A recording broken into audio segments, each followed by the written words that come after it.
morou e vive lá o dia a dia dos torcedores da Fiorentina. Ele vai falar como eles lidavam com o Paulo Sousa, como é que era o relacionamento. Tem histórias bem interessantes, vai contar para a gente um pouco disso às 8 da noite no domingo. Paulo Sousa, que é o personagem mais esperado aí, comentado, né? Tudo vira assunto, lembra? Ele pediu para colocar um telão lá no campo, lá no CT, isso virou polêmica. Pelo amor de Deus. Tem que colocar um telão, o clube está com dinheiro, põe um telão para o homem lá e vê o que ele quer fazer no telão. Né? Discutir isso me parece uma bobagem. Mas uma baita ferramenta, Mauro. Uma baita. Mourinho já usou, o Nagelsmann usou já esse tipo de ferramenta. Uma baita ferramenta. Se o clube tem condição e se vai ter. Se o telão der para o Flamengo 8 a 10 pontos a mais no ano, ou alguma informação que dê no geral, ele já vale o preço. Ele já vale o investimento. O futebol tem que ser pensado assim: quanto que isso vai ter de impacto em ponto na minha conquista anual? Isso vai me dar ponto? Então tem que fazer. Assim, de novo, né, eu faço muitas críticas com relação ao comportamento da imprensa diante desse tipo de coisa, porque o cara às vezes nem sabe para que vai ser utilizado o telão, de que maneira ele vai utilizar. Eu tenho uma ideia, mas, por exemplo, eu não tenho a noção exata, porque eu não estive diante de um treinamento acompanhando para entender. Mas eu imagino que ninguém pede um negócio desse à toa. O cara pede, ele sabe o que ele vai fazer. Então, por que eu vou criticar? Deixa. Eu me lembro que na época em que o Jorge Jesus chegou, ele colocou ponto eletrônico. Eu dei essa notícia. Aí o Flamengo, não é bem isso. Era mesmo. Aí, ele quer controlar o jogador e tal. Eu acho que não era só isso. Ele queria ter uma ideia até do tempo de permanência dos atletas no CT. Até para poder... Porque no CT você tem um treino, mas se o cara quiser, ele vai no CT bem estruturado, o clube tem, ele pode fazer muitas outras coisas. Eu gosto sempre de lembrar o Renato Augusto. Em 2015, no Corinthians, isso era dito pelos colegas do time dele, que tem vários problemas físicos, né? E ele fazia fisioterapia, chegava mais cedo e saía mais tarde. Para quê? Para fazer o trabalho de campo, era um pedaço da rotina dele. Ele tinha um pré e um pós para que ele pudesse, no domingo ou na quarta, no dia do jogo, estar em condições. E ele fazia todo o trabalho. Aí ele foi o melhor jogador, ele e o Jadson foram os melhores do Campeonato Brasileiro, do Campeonato e do Corinthians.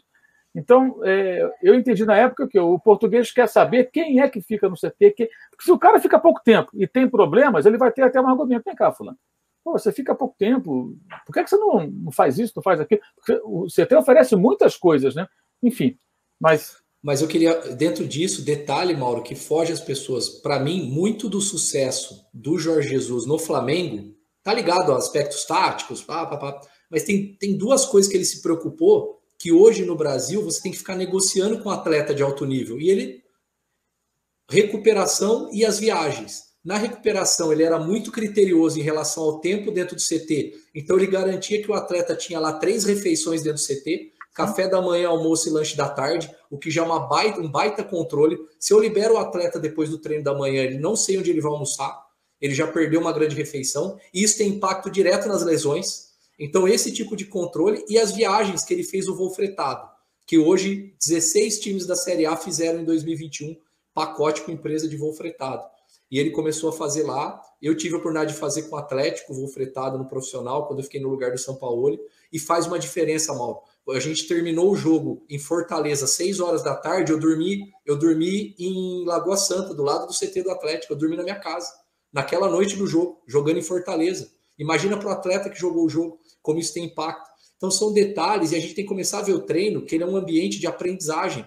A tela, o vídeo, quando a gente planeja um treino, Mauro, tem dias que o treino você vai fazer um exercício, 4 blocos de 5 com 2 minutos de intervalo, por exemplo. No intervalo, eu tenho que ter estratégia para o jogador hidratar e não perder concentração.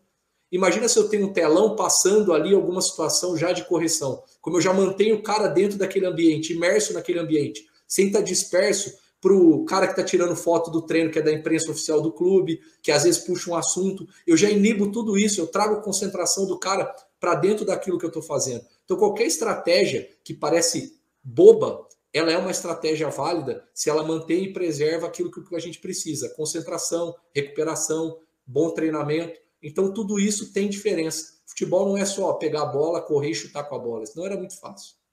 Essa parte da alimentação é curiosa, né? O Guardiola, no livro sobre o Guardiola, o Peranal até explica que quando ele chegou no Bayern de Munique, não havia nutricionista, não tinha esse controle. E ele determinou, primeiro, que tinha que ter uma nutricionista para determinar o cardápio adequado para os atletas, e depois, nos jogos do Allianz Arena, no campo do estádio do Bayern, terminado o jogo, todos faziam refeição do clube, refeição adequada. Tem que comer o que hoje aqui? Hoje é um macarrão, carboidrato, tudo com suquinho, não sei o quê. Tudo bem. Se depois o cara sai dali e vai tomar aquele copão de cerveja de trigo, paciência, é a vida dele, ele tem um direito.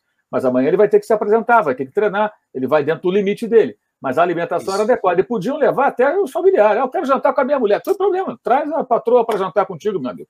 E com seus companheiros. Mas vai comer a comida do clube. Fora, no dia de folga, é outra história. E aí, quando jogavam fora, se não faz memória, quando eles iam para o hotel, e do hotel também tinha a alimentação adequada, já acertada com o hotel, para que eles não comessem as coisas erradas. E eu lembro que há algum tempo, há alguns anos, um jogador no Rio de Janeiro, é uma história engraçada, porque o cara nunca entrava em forma.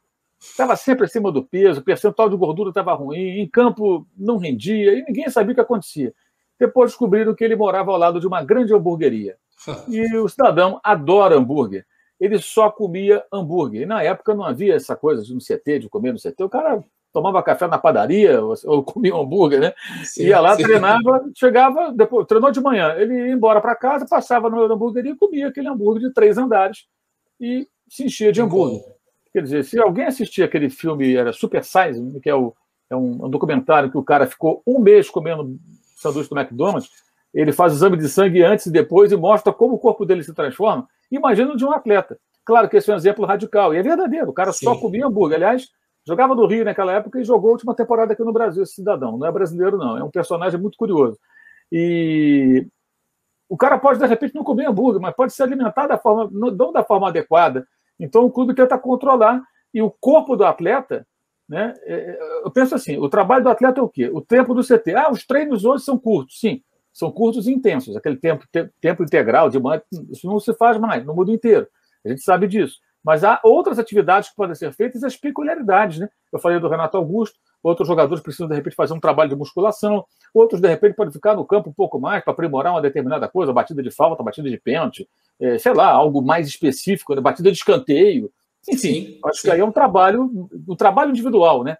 Que o cara quer melhorar um pouco. Como lá atrás, o Zico batia a falta, botava a camisa lá no ângulo e ficava mirando na camiseta, até sem goleiro, para melhorar a cobrança de falta, com a barreira de ferro ali. Aí botava a barreira mais perto um pouco do que os 10 passos, porque no campo a barreira andava, não tinha o spray na época, a barreira andava muito. Tudo isso depende do interesse do cara. É que nem o cara que estuda, né? O cara estuda na aula e vai estudar mais em casa para tirar melhor nota. O outro assiste a aula e não está afim. Eu acho que o Jesus quis controlar isso para entender quem é quem. E até ter mais condições de cobrar. Fala, vem cá, você não se dedica, você não aproveita. Agora, fora o horário do treino, eu entendo que a tarefa do atleta, não só do futebol, é cuidar do próprio corpo. O trabalho dele é cuidar dele mesmo. Bem alimentado, dormir bem, tá bem para poder ter um desempenho atlético compatível, porque o futebol está muito físico. Você falou da questão da pressão, né, para recuperar a posse de bola. O cara tem que estar na ponta dos cascos. Para jogar assim, se não estiver bem, não consegue. Não consegue. É o que acontece. O time que pressiona lá na frente, se não conseguir recuperar a bola, vai ter campo aberto lá atrás para o outro time colocar velocidade e te ferir a todo instante. Então a parte física é muito relevante. Sempre foi, né? Acho que hoje é mais, né? Sim. Pelo menos é como eu penso.